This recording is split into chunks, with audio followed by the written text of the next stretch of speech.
I live with my family in a modest but cozy home that we've poured our hearts into. My wife and I raised our two kids here, and for years, we enjoyed the tranquility that comes with suburban living. Our home was more than just four walls and a roof. It was a sanctuary for our family, a place where we could be ourselves without judgment. And that was exactly what Karen seemed determined to change. Karen was one of those HOA presidents who took her role a little too seriously. At first, it was the usual small complaints: the grass in your yard is too high, or you haven't trimmed that tree in a while. But as time went on, the complaints grew more personal and invasive. Karen had an opinion about everything, from the color of our mailbox to the flowers in our garden. She wanted the neighborhood to look pristine, according to her own standards, and she didn't care who she upset in the process. The tipping point came one Saturday morning when I received another notice from the HOA, reminding me to repaint the fence, which was perfectly fine in my eyes. I had grown tired of Karen's constant interference, but what bothered me most was how much control she thought she had over my life. I never thought it would escalate beyond a few annoying notes in the mailbox, but I soon learned I was wrong. Little did I know, this was only the beginning of Karen's relentless attempts to force her will upon my family. At first, I didn't think much of the HOA's little notes or reminders. I mean, it was a suburban neighborhood, and I figured that's just what came with the territory. But as Karen's involvement in the HOA grew, so did her sense of entitlement. Her constant demands began to feel less like neighborhood improvement and more like a personal vendetta. It started with small things: inspections of our property, and complaints about how our lawn was barely acceptable. I could handle a few notices here and there. After all, I was a sergeant, used to dealing with complaints and paperwork. But when Karen began making comments about the color of our fence and our front yard decorations, I started to get suspicious. These weren't requests based on any clear rules. They were arbitrary preferences. One day, I was in the front yard with my daughter, helping her fix her bike, when Karen marched over with her usual clipboard. She stood there for a moment, surveying our lawn as if she were the final arbiter of suburban beauty. "You really should repaint your fence," she said, glaring at the faded wood. "It's a violation of HOA standards." I tried to stay calm. "It's just a bit worn, Karen. It's not falling apart, and I'm not sure it's necessary right now." Her lips tightened into a thin line, and she looked at me like I was the problem. "Well, maybe it's time to consider the appearance of the neighborhood. You wouldn't want people thinking the whole block is falling apart, would you?" I forced a smile, resisting the urge to snap back. "I'll take care of it soon. Thanks for the input." But it didn't stop there. Soon, Karen was making the rounds, checking on everyone's property, leaving notes of disapproval, and handing out fines. People started to talk. Karen was no longer just the HOA president. She was the enforcer of what she deemed acceptable. If you didn't comply, you were a problem. It was like she had a vendetta against anyone who didn't fit her idea of the perfect neighborhood. And soon, her sights were set on us, on me and my family. As time passed, Karen's behavior grew more overtly hostile, especially towards my family. It wasn't just about our lawn or the fence anymore. She began to target personal aspects of our lives, making passive-aggressive remarks that no longer felt like simple suggestions. They were attacks. One afternoon, I was in the front yard when I saw her walking up the street toward me. She had that usual smug expression, clipboard in hand, ready to remind me of some rule I had supposedly violated. This time, however, I was not in the mood for her nonsense. I had just spent a long day working and was looking forward to spending time with my family, but Karen always seemed to find a way to ruin it. "Hey there," I said, trying to keep my tone neutral as I wiped my hands on my jeans. "What's the issue this time?" Karen didn't even acknowledge my greeting. "Your daughter," she said, glancing at Emily, who was sitting on the porch in her wheelchair, watching the neighborhood kids play in the yard. "She's out here again, causing a distraction. I've had complaints from the neighbors. It's just not appropriate." My heart sank. I had grown used to Karen's constant jabs, but this one hit harder than usual. Emily had every right to be outside, just like any other child in the neighborhood. She wasn't bothering anyone, and yet Karen was making it sound like she didn't belong here. "She's fine, Karen," I said through gritted teeth. "She's just enjoying the fresh air. No one's complaining." But Karen wasn't done. She crossed her arms, her voice growing colder. "Well, maybe if you took better care of her situation, people wouldn't feel uncomfortable with her around. You know, some people think it's inappropriate for her to be out here at all. I'm just saying, My blood was boiling, but I kept my voice steady. You have no right to tell me or my family how we should live. Emily deserves to enjoy this neighborhood just like anyone else. She's a part of this community. Karen's lips curled into a smug smile. Maybe you should just keep her inside more often. It would be better for everyone. I felt my anger flare. This wasn't about a rule anymore. It wasn't about the neighborhood. It was about Karen's narrow, small-minded view of what was acceptable. And it was clear that she saw Emily as a problem, not a person. Without saying another word, I turned and walked away, my fists clenched tightly at my sides. I knew this was far from over. Karen wasn't just going to stop at the lawn or the fence. She was targeting my family now, and I wasn't going to stand for it. The situation with Karen had reached its boiling point, but I had no idea it would escalate so dramatically. A few days after our confrontation, I was at home, relaxing in the living room with my wife, and Emily was upstairs.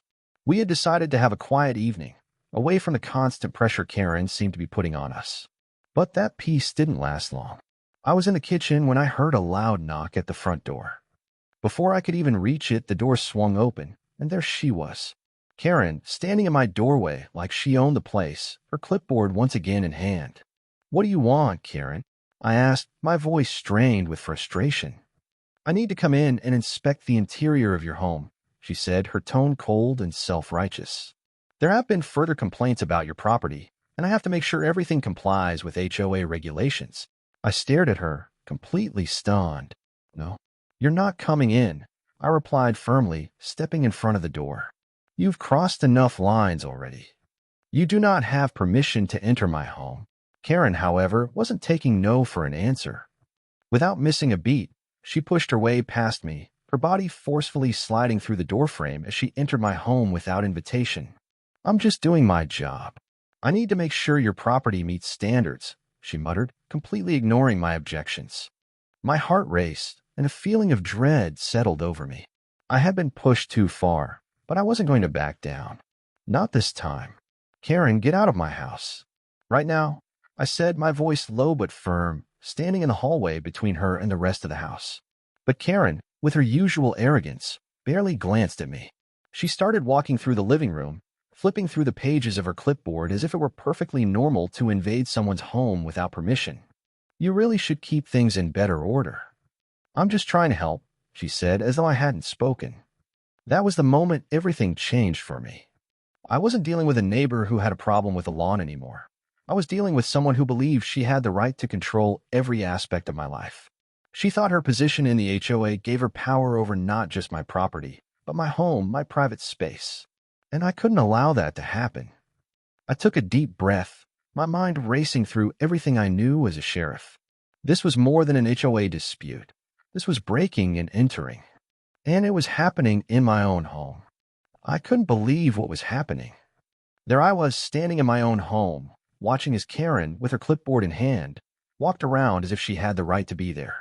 My blood was boiling, and I knew I couldn't let her continue this intrusion. "Karen," I said, my voice calm but firm, "you need to leave. Now." She barely looked up from her clipboard, seemingly unfazed by the command. "I'm just making sure everything's in order. You'll want to keep things up to code, won't you?" I took a deep breath, trying to keep my temper in check. I had to think clearly. This wasn't just a neighborhood dispute anymore. She wasn't some nosy neighbor. She was trespassing, and as a sheriff, I knew how serious that was. "I've had enough of this," I said, stepping forward and blocking her path. "You're on my property, in my home, without my permission. That's called breaking and entering, Karen." For the first time, I saw her pause, her eyes narrowing as if she didn't believe me. "What are you talking about? This is about community rules. I'm just doing my job." I shook my head, anger bubbling under my calm exterior. "No, Karen, you're violating my rights. And I'm not just a homeowner here. I'm a local police sergeant. You've made a huge mistake." Her face drained of color as she processed what I had just said. For a moment, there was a flicker of disbelief in her eyes. She had thought she could bully me and intimidate me into submission. Now she was realizing that she had picked the wrong person to mess with. I pulled out my badge from my pocket, holding it up for her to see. The weight of the situation finally seemed to hit her. "I'm giving you one chance to leave my house, Karen. If you don't, I will be calling the police, and I'll be filing charges against you for breaking and entering." Karen took a step back, her confident posture faltering. "Ah, I didn't know you were a sheriff," she muttered, clearly thrown off balance by the revelation. But she wasn't leaving. She didn't want to admit defeat. "I don't care what you thought," I said, voice steady. "You don't get to just walk into people's homes. You've broken the law, and now you'll face the consequences." I could see her trying to process what was happening, her mind racing as she realized that she had no power over me anymore. Her defiance had finally met its match. Karen stood there, frozen for a moment, her usual arrogance replaced by a flicker of panic. The weight of what I had just revealed seemed to sink in, but instead of backing off, she started to fumble for excuses, as if somehow trying to talk her way out of it. "I didn't mean anything by it," she stammered, trying to recover some semblance of control. "I'm just doing my job, you know. I had a complaint about your fence, and I needed to inspect everything in the neighborhood. I had the right to check the property. This is just standard procedure." Her voice shook as she spoke. It was clear she knew she had crossed a line. The confidence she had earlier was gone, replaced with an almost childlike defensiveness. But I wasn't buying it. "Standard procedure," I repeated, my voice cool and calm despite the storm inside me. "There's nothing standard about what you did. You entered my home without permission, and that's illegal. You can't just barge in because you think you have some authority in the HOA. You don't have the right to walk into people's private spaces." Karen tried to interrupt, but I raised my hand, cutting her off. "Don't try to justify it. You broke the law, Karen, and you can't talk your way out of it." She looked at me, eyes wide, and then at the door, as though she was considering just running out of the house. But she was cornered. She knew there was no way out of this, and the reality of what she had done was starting to set in. "You're being unreasonable," she muttered, her voice barely above a whisper. "I didn't mean for things to go this far. I just wanted to make sure everything was in line." "Well, you've gone too far now," I said sharply. "And this isn't about your standards. It's about you invading my private home. The law doesn't care about your HOA rules when they come at the expense of people's rights. This is serious." At that point, the panic was evident on her face. She glanced around, as if trying to gauge her escape, but I knew she was stuck. I pulled out my phone and dialed for backup, my voice calm but direct. "I'm calling the police to report the incident," I said. "You're trespassing, Karen, and I'm not letting this slide." Karen's face flushed red with a mixture of humiliation and fear. Her mind was racing as she realized that everything she had built up, her position in the HOA, her control over the neighborhood, meant nothing now. The sheriff, standing in front of her, had taken that power away in an instant. As soon as I dialed for backup, Karen's demeanor completely shifted. Her earlier defiance crumbled, and she became visibly more agitated, almost desperate. I could tell she was starting to realize that she wasn't going to get away with her actions. She took a step back toward the door, her eyes darting nervously, clearly hoping to flee the situation before the consequences hit. But the moment the police arrived, the situation turned from tense to definitive. The officers stepped into the house, quickly assessing the scene.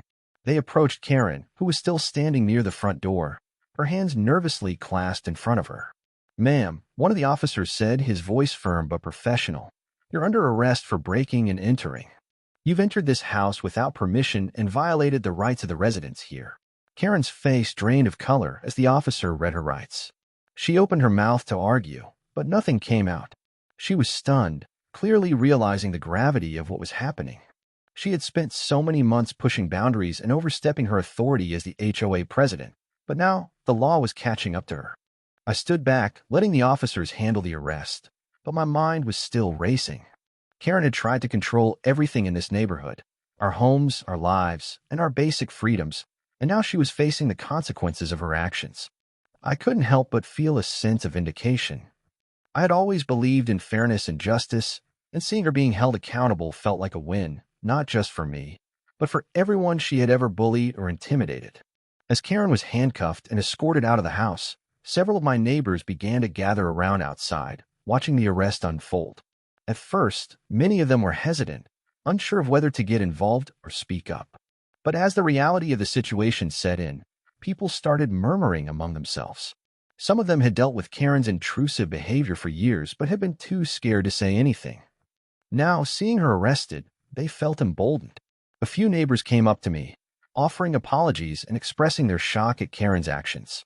It was clear that the weight of her behavior had been silently affecting everyone, but no one had known how to confront her until now. This incident, while terrifying, had given the community a voice. They had witnessed firsthand what Karen had been doing behind closed doors, and now they were ready to take a stand. As the police car pulled away with Karen in the back seat, the neighborhood seemed to collectively breathe a sigh of relief. The oppressive atmosphere Karen had created was starting to lift, and the feeling of unity and support began to spread. After Karen was arrested, things moved quickly. The police took her to the station, and the entire neighborhood was abuzz with what had happened. Word spread fast, and people were coming out of their homes to express their disbelief. For the first time in a long while, the community seemed united, not by Karen's rule, but by the shocking realization that she had crossed the line, and now she was facing serious legal consequences. I wasn't just dealing with a neighborhood nuisance anymore. This was a criminal offense. Breaking and entering was not something that could be brushed off. The charges against Karen were significant, and I made sure to stay informed as the process unfolded. Karen was officially charged with breaking and entering, trespassing, and harassment. Her actions had not only violated my family's privacy, but also the safety of every person in the neighborhood. She had no right to enter anyone's home without permission, and the legal system was going to make sure she paid for her actions. As the days passed, Karen's arrest became a hot topic. Neighbors who had once feared speaking out against her began to rally together. I received messages from people I'd barely spoken to before, offering support and sharing their own stories of being targeted by Karen's invasive behavior. It was clear that Karen's power had been built on fear, and now that she was no longer in control, the people she had hurt were finding their voices. Meanwhile, I was preparing for the next steps in the legal process. I knew Karen would try to fight the charges, possibly trying to weasel her way out with some technicality or excuse. But I wasn't about to let that happen. This wasn't just about me and my family. This was about everyone who had suffered under her control. I was determined to make sure that Karen faced the full consequences of her actions, both legally and socially. The community watched as the legal proceedings moved forward, and with each passing day, Karen's once powerful grip on the neighborhood seemed to slip further away. The HOA, which had allowed her to wield such control, was now forced to reckon with her behavior. There were discussions about her removal from the board, and many of the residents were calling for an overhaul of the HOA's leadership to ensure that something like this could never happen again. As the legal case against Karen progressed, the HOA's involvement became a central issue. It quickly became clear that Karen's behavior hadn't just been a personal vendetta. It had been supported by her position within the HOA, which she had used to manipulate and control the neighborhood. The residents had long been frustrated with her overreach, but it wasn't until she was arrested that they realized how much power she had abused. A special meeting was called by the HOA board to address the situation. The mood was tense. Residents, who had been too intimidated to speak out before, were now coming forward in droves to share their experiences with Karen's bullying. One by one, they spoke up about how she had harassed them, made unreasonable demands, and enforced rules that seemed designed to make their lives miserable. It wasn't just me and my family. Karen had made enemies everywhere, and now everyone was eager to see her held accountable. At the meeting, Karen's supporters on the board began to distance themselves from her. They knew the fallout from her actions would be damaging, both to the HOA's reputation and to their own positions. The board members who had quietly enabled Karen's behavior were now scrambling to distance themselves from her, realizing that the neighborhood was no longer willing to tolerate her. Karen tried to show up to the meeting, but by then, her power had already crumbled. As she stood at the front, attempting to defend herself, it was clear that her support had evaporated. The residents had spoken, and the board knew it was time to act. Karen, the new HOA president said, his voice steady, "It's clear that you've broken the trust of this community. The behavior you've exhibited is unacceptable, and as of today, you are removed from your position as HOA president. You will no longer be involved in any decision-making for this community." The room erupted into applause, and I couldn't help but feel a sense of relief. The damage Karen had done was finally being acknowledged, and she was being held accountable not just by the law, but by the community she had tried to control. For me, the sense of justice was overwhelming. Karen's abuse of power had caused so much stress and pain, not only for my family but for the entire neighborhood. But now, the people who had lived in fear of her were standing together. They had found their voice, It was loud enough to push back against the tyranny of one woman's misguided sense of control. As Karen was escorted out of the meeting, her head hung low. It felt like the end of an era. The HOA was finally free from her toxic influence, and the neighborhood could start to rebuild. With Karen removed from the HOA, the transformation in the neighborhood was palpable. The tension that had been simmering for so long finally began to dissipate. The air, which had once felt thick with fear and intimidation, now felt lighter, filled with a renewed sense of community. In the weeks following Karen's removal, the new HOA board made it a priority to ensure the neighborhood was a welcoming place for everyone. They immediately began reviewing the outdated and overly restrictive rules that Karen had enforced, with a focus on inclusivity and fairness. New policies were introduced to empower the residents, giving them a real voice in the decisions that affected their lives. It wasn't about control anymore. It was about creating a community where everyone felt like they belonged. For Emily and me, this new environment was a relief. No longer did I have to worry about Karen's passive-aggressive comments or the constant fear that my family would be harassed for things that were out of our control. Emily was free to enjoy the neighborhood again, to play outside without being made to feel like she didn't belong. For the first time in a long time, I saw her smile with genuine happiness, no longer burdened by the weight of Karen's cruel remarks. My phone rang one evening, and when I answered, it was one of the neighbors I hadn't spoken to much before. "Hey, I just wanted to say thank you," he said. "What you did for your daughter and for all of us, it's made a huge difference. We're all starting to feel like we can actually live in this neighborhood again." I could hear the relief in his voice, and it hit me just how much we had all been silently suffering under Karen's reign. Now, that weight had been lifted, and people were starting to feel free again. As for Karen, her removal from the HOA marked the end of her influence in the neighborhood. The legal proceedings against her continued, but she was no longer in a position to dictate how others lived their lives. The neighborhood had reclaimed its sense of peace and community. For my family, things had slowly returned to normal. The stress was gone, and we could now focus on what really mattered, being together, enjoying our time in our home, and rebuilding the relationships that had been strained by Karen's actions. It wasn't perfect, but it was a start. And as for the HOA, the message was clear. No one, not even someone who believed they were above the rules, could destroy the fabric of a community without facing the consequences. It was a powerful lesson in standing up for what's right, no matter how difficult the battle seemed. The changes didn't stop with the removal of Karen from the HOA board. The entire neighborhood started to transform in ways I hadn't imagined.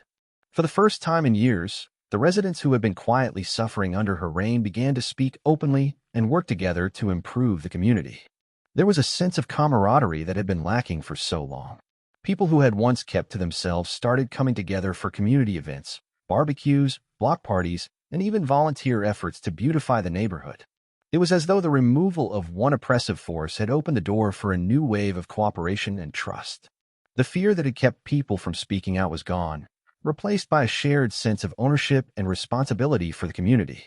Emily, who had been so isolated by Karen's comments and actions, began to form real friendships with the other children in the neighborhood. It was heartwarming to watch her play outside with the other kids, laughing and enjoying the simple pleasure of being a child without fear of judgment. The other parents, once afraid to stand up to Karen, now welcomed us with open arms. They'd all been affected in different ways by her behavior, and the collective relief was evident. One evening, after a neighborhood cleanup event, a few of the parents pulled me aside and thanked me for standing up to Karen. "You were the one who showed us that we don't have to let people like her control us," one neighbor said, clapping me on the back. "If it weren't for you, we'd still be stuck in this toxic environment." Their gratitude meant the world to me, but I knew it wasn't just my actions that had made a difference. It was the collective courage of the entire neighborhood to stand up and say, "Enough." When Karen was arrested, the entire community took a collective stand against her. It wasn't just about fighting back, it was about reclaiming our right to live in peace. The new HOA leadership, now genuinely invested in the well-being of the community, held regular meetings with open communication and a focus on fairness. They took the time to listen to residents' concerns and worked collaboratively to make decisions. The old, oppressive rules were overhauled, and for the first time, there was a true sense of inclusion for everyone. No one was marginalized, and everyone's voice mattered.